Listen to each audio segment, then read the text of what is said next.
1949 সাল, হাজার হাজার প্রাণের বিনিময়ে অর্জিত স্বাধীনতা দেশের মানুষের স্বপ্ন পূরণে ব্যর্থ। তেভাগা আন্দোলন দেশের জোদ্দার জমিদারদের বুকে কাঁপন ধরিয়ে দিয়েছে। মানুষের মনে পুঞ্জীভূত ক্ষোভ চাপা দিতে সরকার কমিউনিস্ট পার্টিকে নিষিদ্ধ ঘোষণা করেছে। এই সময়ে উত্তর কলকাতার বাগবাজারের এক 25 বছরের যুবক অমরেন্দ্র মুখোপাধ্যায় লিখলেন একটা গান, নাম সুখসারি সংবাদ। অমরেন্দ্র ভারতীয় গণনাট্য সংঘর উত্তর কলকাতার শাখায় যুক্ত ছিলেন, গান লিখতেন এবং গাইতেন। অমরদা গণনাট্যের সঙ্গে এমন একজন শিল্পী ছিলেন যে আর যারা লিড করতেন তাদের চাইতে কোনো অংশ তো কম না। কোনো কোনো দিকে অমরদার এমন কতগুলো দিক ছিল, সেটা খুবই, এখন ভাবি যে সেটা তখন হয়তো বুঝতে পারতাম না, কিন্তু এখন বুঝতে পারি যে সেটা কত বড় দিক। সেটা হচ্ছে ওরা কোনো প্রথাগত শিক্ষা ছিল কি না গানের, সেটা তো আমি জানি না, কিন্তু উনি একদম পারফেক্ট সুরে গান করতেন এবং গলার রেঞ্জ ছিল অনেক বড়। যেন পরেশদা হেসে হেসে বলতে, অমর তোমার জন্য আর একটা অক্টেভ আনতে হবে, কারণ একটা হারমোনিয়ামে তোমার গলা ধরে রাখা যাবে না। ভীষণ উঁচু স্কেলে গান করতে ভালোবাসতেন এবং ওখানেই ওনার স্কেলটা ছিল ডি শার্প, সি শার্প। সি শার্পের তলায় তো নয়, ডি শার্প হলে পরে বেশ স্বচ্ছন্দ। তখন আমাদের যেই গানগুলো অমরদা লিড করতেন, যেমন আর কতকাল বলো কতকাল, এটা হচ্ছে বিনয়দার লেখা গান, বিনয় রায়। সেটা তো চড়া স্কেলে অপূর্ব গাইতেন, হাত নেড়ে মাথাটা বেশ ঝাঁকিয়ে। অমরদা ওখানে একটাও স্লিপ হতো না। গানের তো কথা তো স্পষ্ট উচ্চারণ ভীষণ, এবং তার এক্সপ্রেশন স্বচ্ছন্দ এবং গলা একদম সোজা, খুব গলায় কাজ বা একটা উদাত্ত ভারী কণ্ঠ যাকে বলে তা নয়, কিন্তু শটান গলাটা যাচ্ছে, সুরটা একদম সোজা চলে যাচ্ছে। এই গানটা, তারপর নাকের বদলে নরুন পেলাম। বাংলার ঐতিহ্যমণ্ডিত কীর্তনাঙ্গের গানে সুখসারির চিরাচরিত যে দ্বন্দ্ব, সেটাই অমরেন্দ্রর কলমে এই গানে রাজনৈতিক কথোপকথন হয়ে উঠল। 3খানা গান ছিল বুলেটের মতো তখন আমাদের আইপিটির মধ্যে। তার মধ্যে একটা হচ্ছে মাউন্টব্যাটেন, একটা হচ্ছে নাকের বদলে নরুন পেলের মধ্যে হচ্ছে সলিলদার, আর একটা হচ্ছে সুখসারি সংবাদ। গণনাট্যের সঙ্গে নর্থ স্কোয়াডের ভালো একটা গান করে সবার যে প্রশংসা কুড়োনো, সেটা কিন্তু প্রথম হলো পরেশদার সুর এবং অমরদার লেখা সুখসারি সংবাদ। এটা ওরা দুজনে মিলে এই গানটা যখন তৈরি করছে, তখন আমি ওদের কাছাকাছি ছিলাম। অমরদার লেখা, এবং লেখাটা এত প্রাঞ্জল ভাষায়, এত সরল সহজ, কি বলবো সেটা।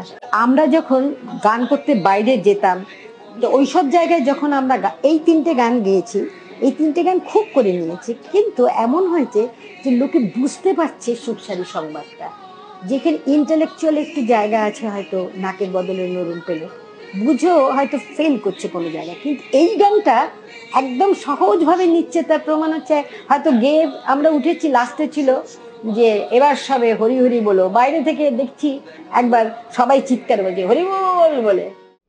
স্বাধীনতার সদ্য পেরিয়েছে তখন, সেই রকম সময়ে একজন মানুষ, তিনি একটা বিষয় নিয়ে ভেবেছেন এবং সেটা ফর্মটাকে এইভাবে সুখসারির মধ্য দিয়ে একটা আমাদের জ্বলন্ত সামাজিক দৈনন্দিন সমস্যা সেটাকে তুলে ধরা, এবং যেটা 49 সালের একটি দৃষ্টিভঙ্গিতে দেখা সামাজিক পারিপার্শ্বিকতাকে ঘিরে, সেইটা আমরা আজ এত বছর পরে, 75 বছর পরেও যে কতটা প্রাসঙ্গিক, এবং একজন মানুষের কতখানি দূরদর্শিতা থাকে, যে দূরদর্শিতা আমি শিল্প সাহিত্য সংস্কৃতিতে আমরা আন্তর্জাতিক স্তরেও বহু মানুষের পাই।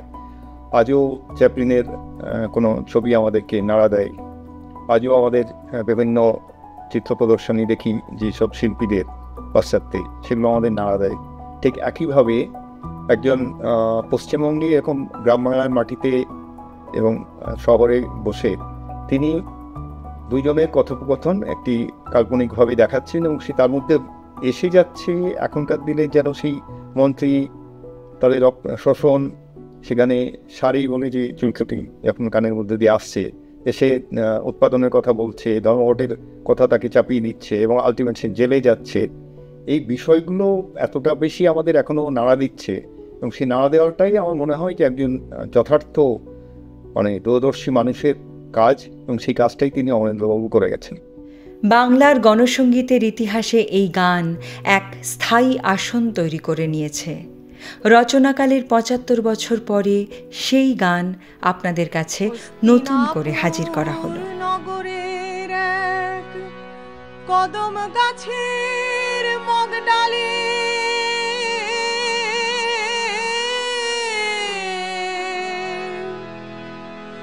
সুখ সারিতে হঠাৎ দেখা, আজ তারিখে এই সালে হস্তিনাপুর নগরে।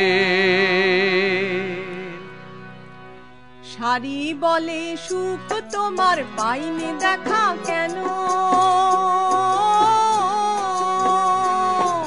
পাইনে দেখা কেন, সুখ বলে হয়েছি মন্ত্রী শোনোনি এখনো, সারি কাগজ পড়ো, সারি কাগজ পড়ো।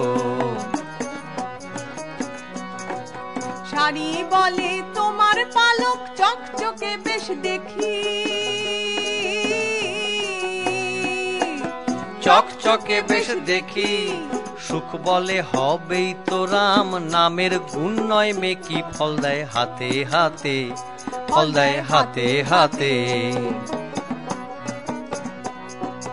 সারি বলে কণ্ঠ তোমার আগের মতো নেই, আগের মতো নেই, সুখ বলে প্রত্যহ কত বক্তৃতা যে দেই, সারি জানতে যদি, সারি জানতে যদি।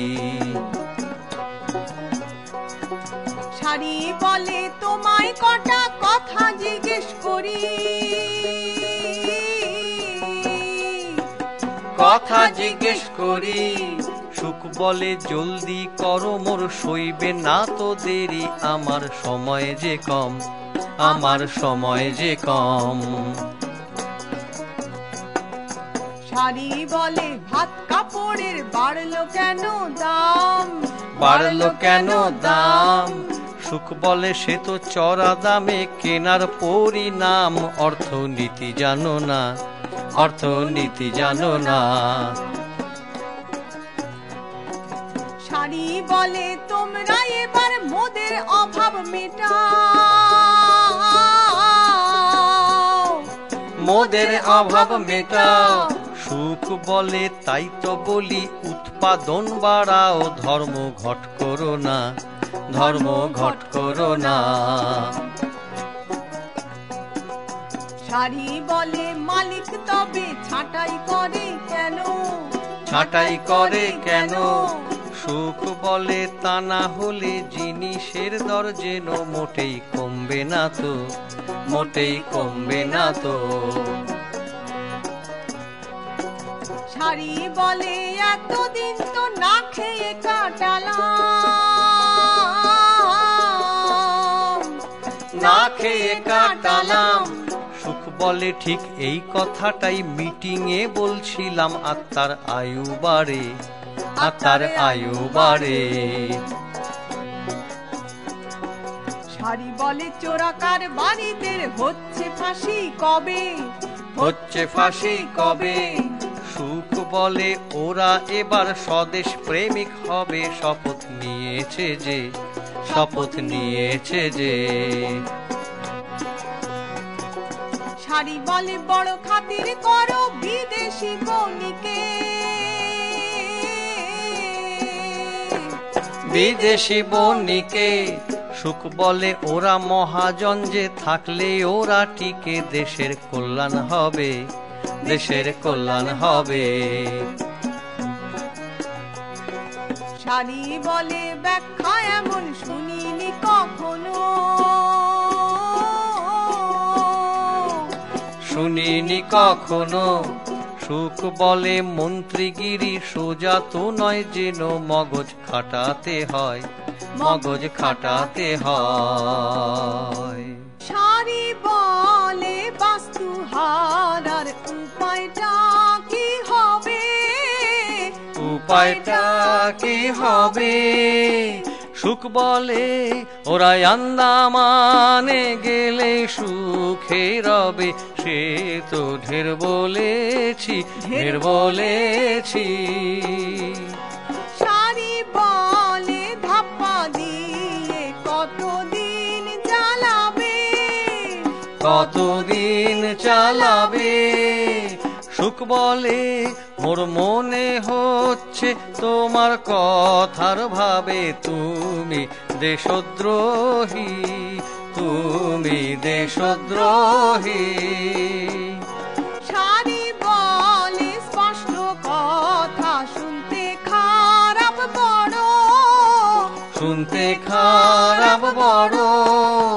সুখ বলে বুঝলাম তুমি কাদের সঙ্গে ঘোরো, তোমায় শিক্ষা দেব, তোমায় শিক্ষা দেব। শাড়ি বলে এটা তোমার কণ্ঠরোধের ফন্দি, কণ্ঠরোধের ফন্দি। সুখ বলে নিরাপত্তা আইনে হলে বন্দি, এবার জব্দ হবে, এবার জব্দ হবে। শাড়ি বলে জবাব দিহির দিন বেশি নয় দূরে, দিন বেশি নয় দূরে। সুখ বলে একবার এসো শ্বশুর বাড়ি ঘুরে, তারপর দেখা যাবে। এত বলি শ্রী শুকপক্ষী পুলিশও ডাকিল,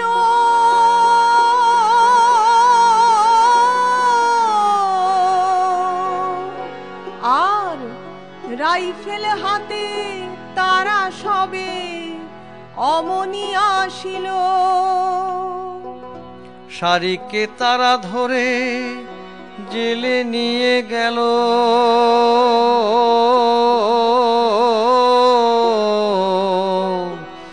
প্রেমানন্দে একবার সবে হরি হরি বলো, হরি বল।